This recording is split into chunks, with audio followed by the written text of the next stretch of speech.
ان کے کام کھڑے ہو گئے کہ ایسا نہ ہو کہ کہیں یہ مدرسے کی آڑ میں مسجد بھی نہ گرا دیں.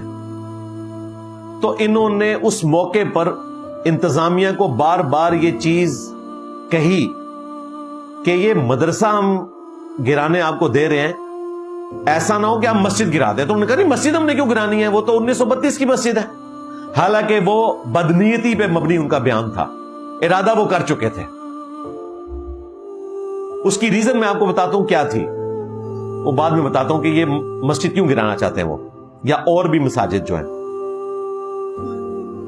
وہی ہوا کہ 8 اور 9 کی درمیانی رات مدرسہ گرایا, اور اگلی رات انہوں نے 9 اور 10 اگست 2025 کی رات مسجد بھی ڈیمالش کر کے راتوں رات وہاں پہ پودے بھی لگا دیے تاکہ پتہ چلے کوئی مسجد ہی نہیں تھی یہاں پہ.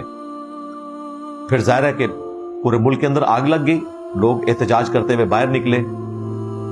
ابھی آپ نے دیکھا 15 اگست 2025 کے جمعے میں کتنی بڑی گیدرنگ تھی, وہاں پہ سنگ بنیاد بھی رکھ دیا گیا.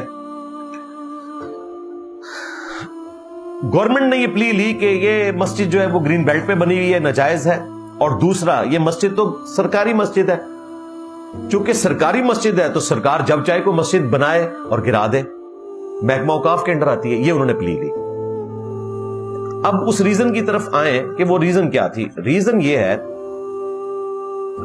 کہ وی آئی پی جو موومنٹ ہوتی ہے سیکورٹی ایشوز کی وجہ سے, آپ کو پتا ہے جب انہوں نے پی ایس ایل کروایا اس وقت لاہور کے اس اسٹیڈیم کے ارد گرد ساری مسجدیں وقتی طور پہ انہوں نے بند کی, مدارس کو بھی.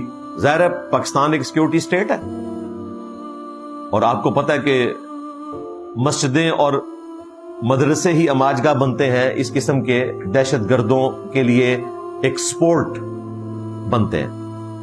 آفیشلی نہیں, ان آفیشلی.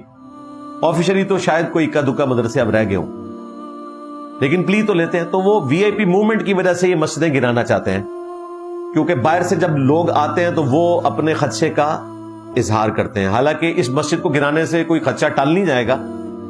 وہ کسی ہوٹل کی جو پارکنگ ناجائز ایریا میں بنی ہوئی ہے, کوئی سرکاری بلڈنگ, اس میں بھی کوئی خودکش حملہ آور چھپا ہو سکتا ہے, کسی پیٹرول پمپ پہ بھی ہو سکتا ہے. جو حملے کے لیے ہے وہ تو اپنی جان ہتھیلی پہ رکھ کے ہے, وہ تو کہیں سے بھی حملہ کر سکتا ہے. تو یہ پیچھے ریزن تھی. لیکن انہوں نے یہ سارا کام کیا 2 نومبر کے ذریعے. بہتر تھا علماء کے ساتھ بیٹھ کے مشورہ کرتے ہیں کہ جی ہم مسجد کو اس طرح شفٹ کرنا چاہتے ہیں, تو شاید کوئی راستہ نکل آتا.